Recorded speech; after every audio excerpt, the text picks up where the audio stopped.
Welcome to the Connor's Corner segment of Ask the Lawyer. With me right now is a gentleman who played for the Brooklyn Dodgers, but of course he was also an All-Star with the Cubs, and very happy that he's with us right now. Randy Jackson, how you doing today, sir? I'm fine, Mike. How are you? Okay, so you got a How's book. the weather up there? Well, it's a beautiful day today. It's May. You know, we're not in bad shape. So, Accidental Big Leaguer, that's the name of your book. Now, you're a pretty good ball player, so why do you say accidental? Because I never wanted to do Major League. I never even thought about playing any kind of sports professionally. I just had to have something to do when I got out of college. And the scout who had followed me in college, I led the Southwest Conference in hitting 3 straight years. And he said, would you like to come try out with the Cubs? And I said, well, it's give me something to do. And so I went up and tried out, and they offered me a big league contract. So I was on the big league roster. And I signed a big league contract for 2 years for $6,000 a year. And, man, $6,000 back in 1948, that was big money. So that's how I started. I really didn't know anything about it. I couldn't name you 5 big league players at that time. So that's kind of why we made it accidental. Now, you were a football player in college, too, and you played in 2 Cotton Bowls? I played in 2 straight Cotton Bowls for 2 different teams, and that's never been done. And the reason I could do that is because I was in the Navy officers training program, so that didn't really count. Because I played at TCU, and we won the Southwest Conference, and then they transferred the officers training program to University of Texas, and the coach down there, Dana X Bible, said, "They want you to come out." And I said, "Coach, I can't come out. I mean, they get us up at 5:30 in the morning, and we take 20 hours, and we take all kinds of Navy courses, and plus other courses, and it whips you." And he said, "I saw you play with TCU. I want you to come out. We're going to have a good team this year. We've got a quarterback coming that's pretty good. His name is Bobby Lane." And I said, "Oh, yeah, okay, I'll come on out." So I came out, and we won the conference again that year. So it was 2 straight years that we won the conference with 2 different teams. I don't think you can do it now. And what position did you play? I played halfback. And at TCU, we had 16 guys that played, and that's it. I mean, we had a few more guys on the team, but we didn't have very many. The school at that time was only about 1,500 students, and we had 4 or 5 Navy guys playing, and we just we lucked out and won the conference with about 15 guys playing. I averaged 50 minutes a game. You played defensive back on the other side of the ball? Played both. And another interesting thing is you'd never guess what kind of helmets we wore. Leather. I got a picture of me in a leather helmet. It's really handsome. How'd you get the nickname Handsome Ransom? Well, I didn't give it to him. We kind of tracked it down. I think a sportscaster in St. Louis came up with that. Everybody's got to come out with a nickname for somebody. I think my wife just reminded me it was Jack Brickhouse. Okay. Who came up with that name? Everybody's got to have a nickname, and so I accepted that with nothing I could do about it. All right, so you get to play Major League Baseball. You sign with the Cubs. Who were some of the players you played with back in the 50s? With the Cubs? Oh, Ernie Banks. I was there when Ernie Banks came up, and we played side by side for a couple of years before I was traded. And, of course, I had Hank Sire was the most valuable player in the league in 1951, I believe. And we had, let's see, who would be? We had Baumholz and Pavko. We had some pretty good players, but we did the best we did in the 5 years I was there. 5.5 years was 4th place out of 8. So that's not very good. But I enjoyed playing at Wrigley Field because it was great because it was all-day games. And I think they ruined it for me there when they put in lights at Wrigley Field. It ruined the looks too. But I guess Banks was the biggest name. Now in 1955, you had a pretty good season. Well, I had some good seasons in 54, 55, and then my first year my first year in the majors, my record, if you go back and take the record of Willie Mays that year, that was his first year, They were about the same. There wasn't much difference. But I could not be considered Rookie of the Year because I had played in, I think, 20 games the year before, and so I was not eligible. So Willie got it. He would have got it anyway, but I just like to talk about it like that. But I had some pretty good years there. And all those years, the unusual thing is all those years I was injured out for about a month because I had infected hands. So, one year they say a spider bit me. Another year they don't know. But each year I was out for a month with an infected hand. And, of course, you cannot play or swing a bat with an infected hand. But I love Chicago mainly because of the fans. And I hope they have a good year this year. Well, so far, so good for them. Yeah. You traded to the Brooklyn Dodgers after the 1955 season for a couple of good ball players. Well, there were three of them. I spent the winter in Chicago that year. I thought that was, keep me from traveling back because I had two kids. And a sports writer called me and said, guess what, you've been traded. I said, traded? I've been here for 5 years. Had some good years. I said, traded to who? And he said, guess. I said, oh, dadgum, don't do that to me. I said, Cincinnati? He said, no. Pittsburgh? No. You've been traded to Brooklyn. And Brooklyn had just won the World Series the year before. And I said, oh, my God, you've got to be teasing. Ball players, they're just like everybody else. They want to do some of the big things. I think all of them want to play, in an All-Star Game, and I think all of them want to play in a World Series. Well, playing with Chicago, I never would have been in a World Series, but here was my chance to play in a World Series. And so I was so excited about the trade. It just made my day. Now, with Brooklyn, obviously they didn't win the World Series in 1956, but you got there. You got to play in the World Series. Got to play in the World Series, and Don Larson pitched a perfect game. Of course, Don Larson didn't pitch for the Brooklyn Dodgers. He pitched for the Yankees. No. And we hated to see it. I couldn't believe it. I was sitting there on the bench, and I couldn't believe it. He's getting everybody out.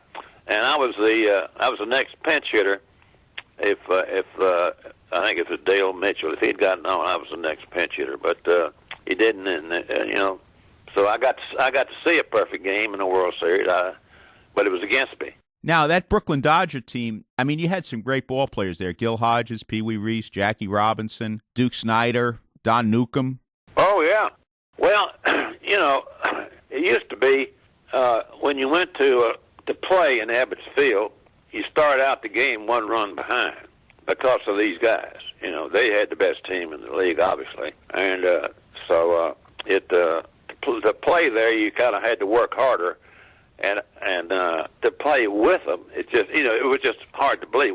When I was traded, we went to spring training, and Jackie played about half the games, and I played about half the games. And of course, sports writers were asking us every day, "How you get along? How you get along?" Well, Jackie Robinson's a great guy. We got along fine. So we came in the day before the season started. Walter Alston called me in, and he said, "I'm going to start Jackie." And I said, "He's been here so long." And I said, "Well," I said, "Skip, I don't blame you, for Pete's sake. He's a great player. He's established himself. I'm glad you told me, but I agree with you." So he started Jackie, and Jackie played for about a month and just had a hard time. And so he put me in for up until the AllStar Game. I was batting fourth for the Brooklyn Dodgers, and I was in hog heaven. And we were winning games, and we did something that no other team has done one night in Philadelphia. We were behind 5-2 in the bottom of the ninth, and Reese walked, and then Snyder hit a home run, made it 5-4. I hit a home run, made it 5-5, and Gil Hodges hit a home run, and we went home. And we researched that, and we found out that it's never been done in Major League history.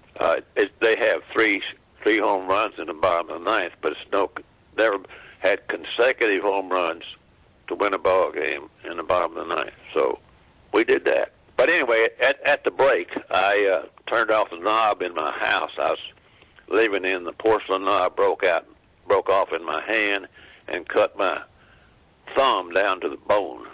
So Jackie took over after that, and he played most of the last part of the season and did good.